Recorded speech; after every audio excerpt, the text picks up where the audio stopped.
Hey everybody, it's Eddie J on Crypto for GrowMyBag.tv. Hope you're having a good one. What's good, what's good, what's good. So yeah, we're having an early show today because I've got to get down to the city. But you know what's good? What's good is I actually know what's going on. I actually know what's going on. And we've got a lot of news today, so we're just going to bang right into it. We've got the SEC delaying Canary Capital's filing for the Litecoin ETF. They had received word in January, right? And that kind of made it seem positive. Well, they're kicking the can down the road. There are rumors, and I will say it just like that. There are rumors that they're putting it out for public commentary.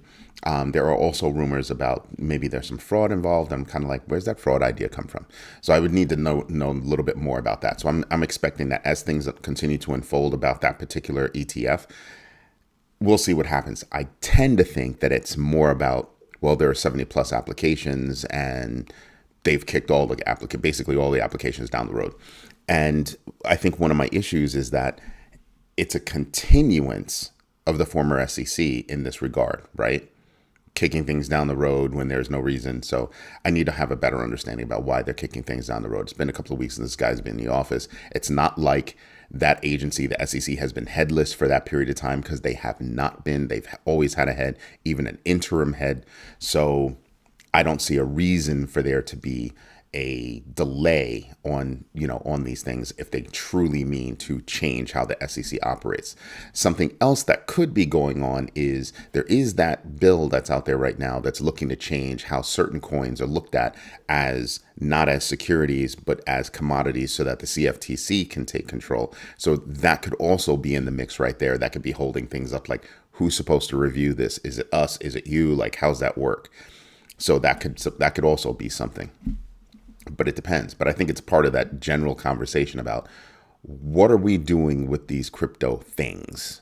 And I think that one of the issues that we have is the fact that there are a lot of people on Capitol Hill that don't actually understand crypto. They have a very high level view of it, but they don't actually understand how it works. That's a little bit of a problem. So right now, in this case, I'm doing my own research, knowing my exits, my entries and exits, and absolutely investing deliberately. I'm using that as a tool to actually review everything that I do with regard to investment. And if you don't understand that and you want to understand more, you can buy the book, The GMB 3, The Art of Research, Timing, and Deliberate Wealth. And it teaches you how to use those 3 rules in business, in stocks, and in crypto. Next up, we have Ghana will regulate digital assets, right? Starting in 2025, starting later this year. That's actually a very big deal, because you have a lot of African countries really stepping up their game.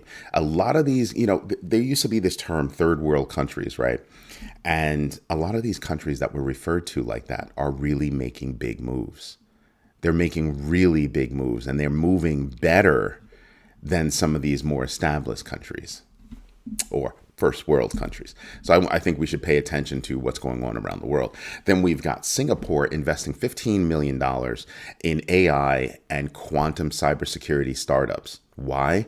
Because it's going to be a bigger deal. Cybersecurity is going to become a bigger deal, and we're going to need advanced technology to figure all that out. So yeah, I'm looking for startups that understand quantum technologies, and that might be able to actually look at trends and patterns better than others to spot, that attack, or even spot hacking, just all that. It's a really big space, and there's going to be a lot of news going on in that space. So I strongly suggest you pay attention to it. What else do we have? So $1.5 million per plate crypto dinners with the new regime.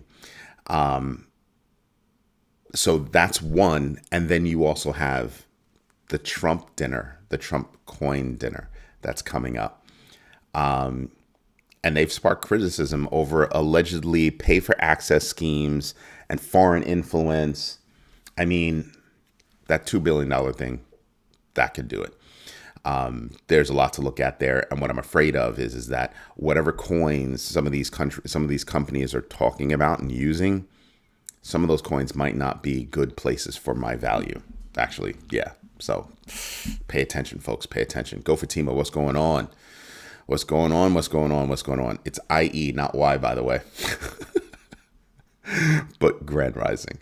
What do we have? Bitcoin consolidating above $95,000. Sort of. It's at 94,177 right now. When I first looked at that article, it was consolidating around that area. It's still in that zone. It's still in that zone. So I can show you when we get into the numbers in a little bit, and you actually understand what I'm talking about. So there's that. Then we've got Florida actually dropping 2 Bitcoin public fund bills, joining a few states like Texas in shelving legislation. Texas and Arizona. Now, there are rumors that Arizona's Katie Hobbs did it because she didn't get something, whatever, but she didn't sign the bill at the end of the day. The 2 bills. So that's going to be a problem. Also, I think that there needs to be more public focus on what we're going to be like. You're going to take 10% of our money and put it over here. That's cool. Is that a long-term investment? Because then you're dealing with 90%, with 10% less. So you only have 90% to take care of everything that your state needs to take care of before you start thinking, do we have to dip into this fund? So if you've got a plan, I'd like to see that rolled out, not just some bill that says, oh, we're going to dive into something. I think a lot of these states need to really start thinking about how much money do we actually have to play this game. It's a very expensive game. It's a long-term game, not a short-term game. So yeah. Let's see what else. Over 50% of cryptocurrencies launched since 2021 have failed. With 3.7 million dead tokens reported. Meme coins, music, video tokens led the failure rate. Notice how they started with meme coins. Yeah. So when I go on my tirade about Solana, sometimes it's because it is it's meme coin heaven, right? So what happens there? They get tons of traffic, make a lot of money off of all these meme coins being made, and half of them fail.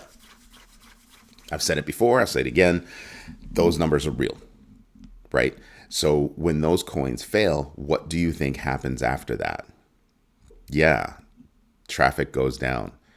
So a trend could be going like this, but then it's a bell curve, right? Because it kind of goes up, peaks, and then comes back down. I mean, I think you have a better opportunity with NFTs because NFTs kind of went up, peaked, and came back down. But the way they came back down, they didn't come all the way back down. They came back down right here. And do they have the opportunity to go back up? Yes. Yes, because NFTs can have use. There is a strong use case for NFTs, and I think that's something that people should be paying attention to. Bernstein projects corporate Bitcoin holdings could reach about $330 billion by 2029, or by the end of 2029. That's something else that we should be paying attention to. Why? Because already this year, in case you missed it, already this year, institutions, ETFs have already gobbled up 117% of Bitcoin that should be mined this year. Not is mined, earmarked to be mined. The equivalent of 117% of that projection has already been consumed within the first 4 months, because we just started the 5th month. I want you to think about that. Yeah, let that wash over you a bit. So when you're thinking about these things, these are the things that I'm telling you about. These are the things that we're thinking about. Okay. What else do we have going on? We've got Spark deployed $1 billion into tokenized U.S. treasuries, reaching about $2.4 billion in total value locked, and leading DeFi's real world asset sector, allocating capital to BlackRock's BUIDL, Superstate's USTB, and Centrifuge's JTRSY. I'm telling you guys, there's good reason. There are a couple of areas that I'm very, very interested in. Not acutely, not only focused in these areas, but I'm very interested in 2 spaces. One of them is RWA, real world assets being tokenized, and what's being tokenized, for what reason, that kind of stuff. I'm also interested in DPINs, the infrastructure, the decentralized infrastructure networks that are out there. I'm interested in that. My company is actually building one right now. We're testing it. We've got 2 sites in New York, 1 in Florida, where we're building out a whole distributed AI platform for our customers. Yeah, for private use. Yeah. Yeah. So that way it'll help us to better analyze customer data, and they can trust that their customer data is not going out into the world and flitting about. That's the idea. So I'm interested in DPINs. I'm also interested in artificial intelligence, not just the purchasing of, different LLMs and all that kind of stuff, but how it's being used in specific sectors, right? Because the biggest space that I can see right now, because of MCP, the protocol behind AI and how agents talk to each other, is the idea of agents. AI agents that can book your hotel rooms, take notes for you during meetings, do all kinds of things. And it's that level of process improvement that I'm looking for all of our clients at Rebel Visions, right? Because the idea is not necessarily do more with less, but do more with what you got. You know what I mean? Give your people some tools by which they can become more productive, make your company more agile. And I don't mean agile as a framework. I just mean able to move more efficiently through business so you can move onward and upward. Okay. What else do we have? Tether's reputation has improved via its Cantor Fitzgerald custody partnership and SoftBank-backed 21 Capital Ventures, setting a stage for NASDAQ listing and enhancing institutional trust. It's a very big deal. I told you guys last night, I want you to go back and do some research on all of the various moves that Tether's been doing. Tether's been making really, really big moves. And what's amazing is that nobody's really paying deep attention to it. And they should be. They bought into an agricultural firm. They bought into a sports team. They're doing this whole thing with 21 Capital. It's when you start to think about what Tether's doing and how they're diversifying, it's a very big deal. That's a smart use of their cash on hand. It's a very smart use of their cash on hand. Now, I want you to pay attention to this Cantor Fitzgerald deal. It's Cantor Fitzgerald, Tether, and SoftBank, right? And yes, if you think about the name Lutnick, it's Lutnick's son who's involved in this deal. But I really want you to pay attention to something. Why is Tether involved in this deal? Because the whole deal is about buying more Bitcoin. How much in U.S. Treasuries does, Tether have? $120 billion. It holds. That's U.S. debt. That's real deal U.S. debt that they're holding on to right now. That's something to pay attention to. They're doing things that's going to see their future earn. That's it. That's it. So if they're doing their own research, knowing their entries and exits, and absolutely investing deliberately, don't you think you should be doing the same thing? This is why I get on you guys every day. Every day I tell you several times a day, hey, look, listen, did you invest in yourself today? Did you invest in yourself today? Investing in yourself is the first investment that you'll ever make. And it's the number one investment. It's the number one investment. So getting out there, doing investment research, understanding how things work, understanding how value is created, understanding how value is lost, those are all big things, and that's what we do. You're trying to educate each other. Sometimes we can have heated commentary. That's okay. Because at the end of the day, what's the whole point that we're trying to do? We're trying to educate each other. We're trying to lift each other up. That's what this GMB community is all about. By the way, we have a big bagger meeting coming up this Sunday at 1 p.m. Eastern Standard Time. If you're not a big bagger yet, you're missing out on a lot because we're talking about a lot of stuff. Don't forget, today is the FOMC meeting. Tomorrow is the decision. Sunday is the meeting, our meeting. That's where we break everything down. We'll be talking about things like what was the FOMC meeting, what was said in the conference, what kind of questions were asked, what kind of questions were answered, what we're thinking about with regard to that new tax bill that's on the table, a tax infrastructure that's on the table, framework that's on the table.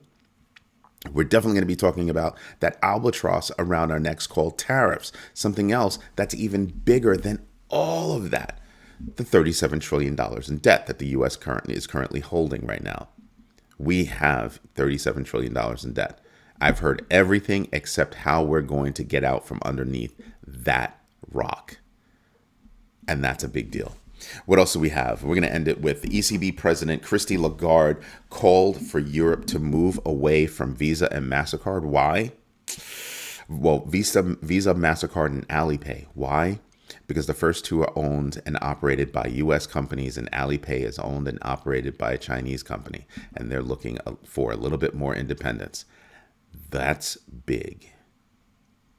That right there, those are big statements. Those are big statements, and that's going to wind up being a big move. Anyway, you know what we should do? That's right. We should get into them. We should get into the numbers. Here, let me get that out of the way. Actually, I did want to start with CNBC. Why? I want to start with CNBC because CNBC has the numbers popping up. So right now we can see Dow futures are down a bit.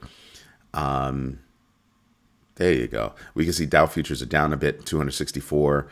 We can see NASDAQ, S&P futures are down 41.5, and NASDAQ futures are down 200, about 1%.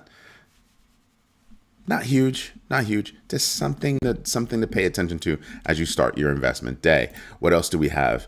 Earnings today. AMD, Arista, Duke Energy, Brookfield. I thought Brook Energy was going to be yesterday, but apparently not. We got Marriott. Not expecting great numbers from Marriott, but Marriott has a lot of things going for it that nobody else does, and that's residuals off of deep rewards coming from elsewhere. That's not small. They built out things from the past to bring them forward, which is really slick. So there are a lot of numbers that are coming out today. Monster Beverage Corporation. And if you look around, everything economically has just been a mixed bag. It really has been a mixed bag. Like I said, today we've got U.S. trade deficit as well as FOMC meeting happens today. Tomorrow we'll have the FOMC actually come out with the decision on what the rates will be at 2:30. Actually, come out before that, coming out at 2 p.m. and then at 2:30 he starts answering questions. Then you have consumer credit. Probably nobody's going to be paying attention to consumer credit, probably except me. Right? I'm probably going to be paying attention to this because how well consumer credit is going to tell you what's going on. And we've been seeing a lot of dips with regard to the consumer, right? Consumer and retail. People are taking a step back. Why? Because they're expecting things on shelves to cost even more. What they're expecting availability to be limited. People are expecting the worst. They're expecting pandemic, because of these tariffs, they're expecting pandemic level problems. They're expecting pandemic level problems. That's scary for a lot of people. It's really scary for a lot of people. So I think we really should be paying attention to this. Really should be. Something else that I'm paying attention to, that you have jobless claims on Thursday. That's right. U.S. productivity, wholesale inventories. Friday, you've got nothing but Fed speak. I keep telling you guys, you got to pay attention to what the Fed speak is, because it's going to tell you what's going through their minds and why. That's why I pay attention to it. What else we have going on? Crypto Fear and Greed Index is at 59. It's up from 52 yesterday. DeFi Llama. Let me turn this on because I like seeing it. DeFi Llama, we're down about $2 billion to $105.651 billion total value locked. Yeah, we need to go in a different direction. We need to be going higher, not lower. But I kind of like what I see right here. Things are looking not so bad. Not so bad. You know what I am paying attention to? I'm paying attention to stable coins. I'm paying very much attention to stable coins. Why? Because of their use.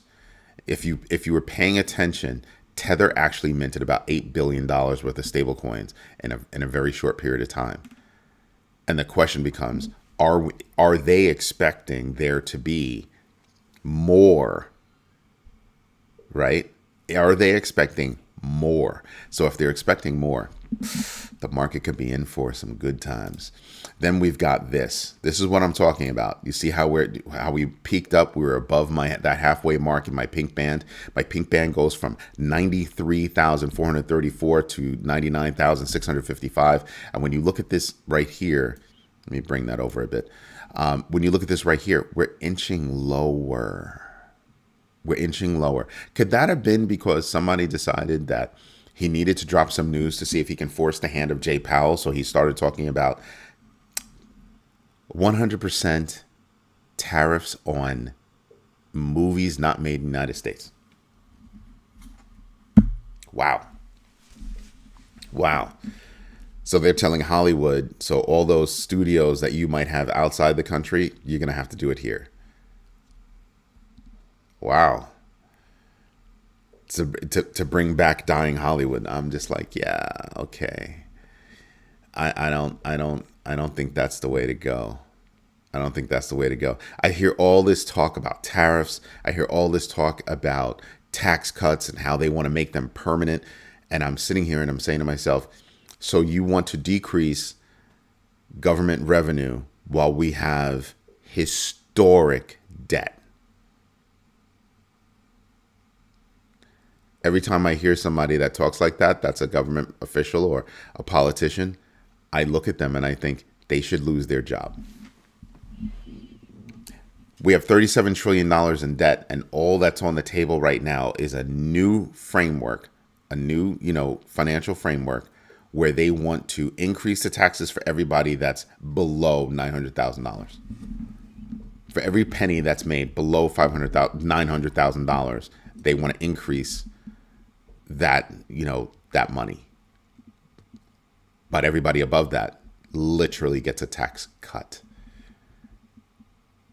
Every dollar above about $900,000 gets a tax cut. So the richest people, the wealthiest people, and corporations get a tax cut while everybody else literally takes the burden. I'm going to let that wash over you for a little bit. Because I don't know about you, but that doesn't make sense to me. Because if the people that are that $900,000 and above number, that's a lot of money that the U.S. misses out on with that new framework. So we want to, again, let that wash over you. They want to cut income for the government and make certain tax cuts permanent while increasing taxes for lower wage people. During historic debt. Mind you, I have yet to hear a plan on how they're going to solve that problem. Right? The only thing we've heard is, we're going to increase the debt ceiling. Huh? So we want to bring on more debt? Before you raise the debt ceiling, how about we hear about how you're going to decrease the debt? Let's talk about that. Let's stop talking about sweetheart contracts. The U.S. government had wanted to buy Cybertrucks. Nobody else wanted this contract, but Tesla did. Why do the Elon Musk related companies make $8 million a day from the U.S. government? That's a lot of money. Firing U.S. government employees does not make money like that.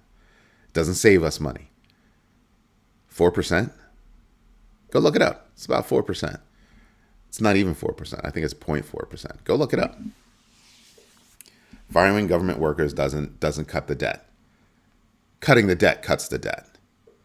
Right? Unnecessary spending cuts the debt. How about the president stay in the White House and stop costing us $1 million every time? What is it? $1 million or $3 million every time he travels? Just spending money. Every time he goes to Mar-a-Lago, that costs the U.S. taxpayer money. There's debt. There's waste right there. Millions and millions and millions of dollars of waste. We should go take a look at that. Looking at the big board, I'm still seeing a lot of opportunity.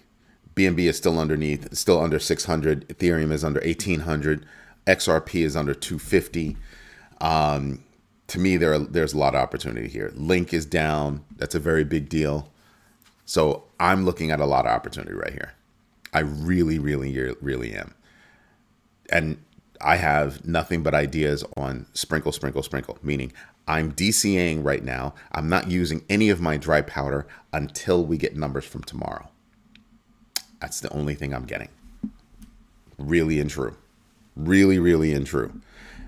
Give me a moment. Just need to set the alarm real quick.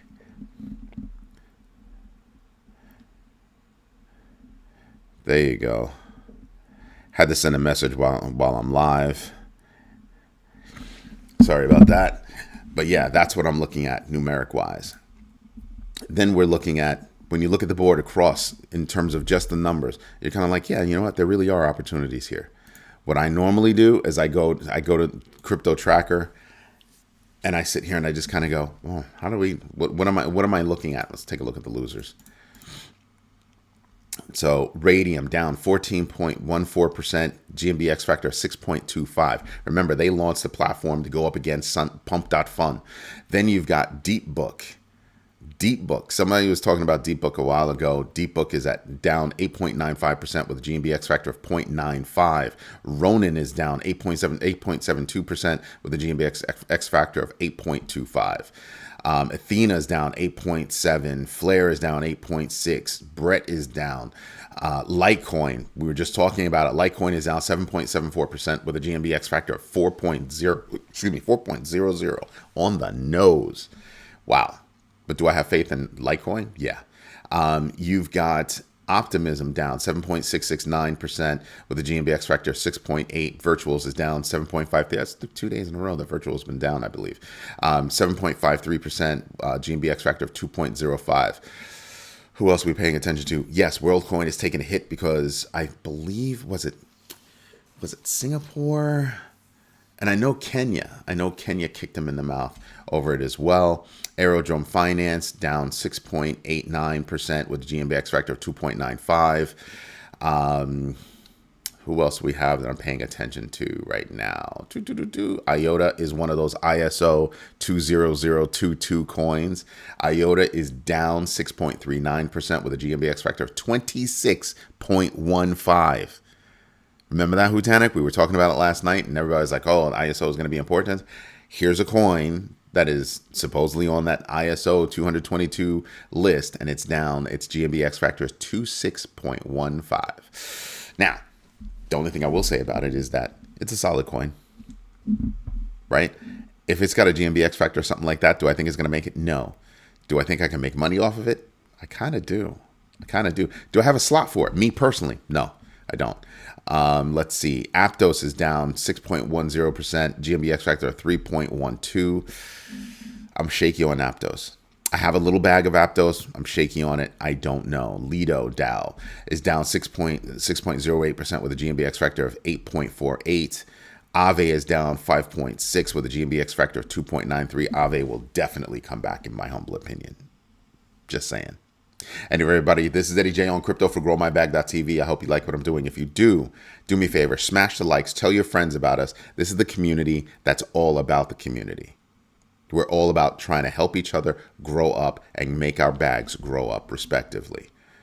Something else that we have is a very, very, very exclusive video conference call that happens once a month. The next one happens to be this coming Sunday at 1 p.m. Eastern Standard Time. If you're not a big bagger, you're going to miss out on that video conference call. And it's a personalized video conference call for all the big baggers where we compare notes. Everybody's an equal in that room.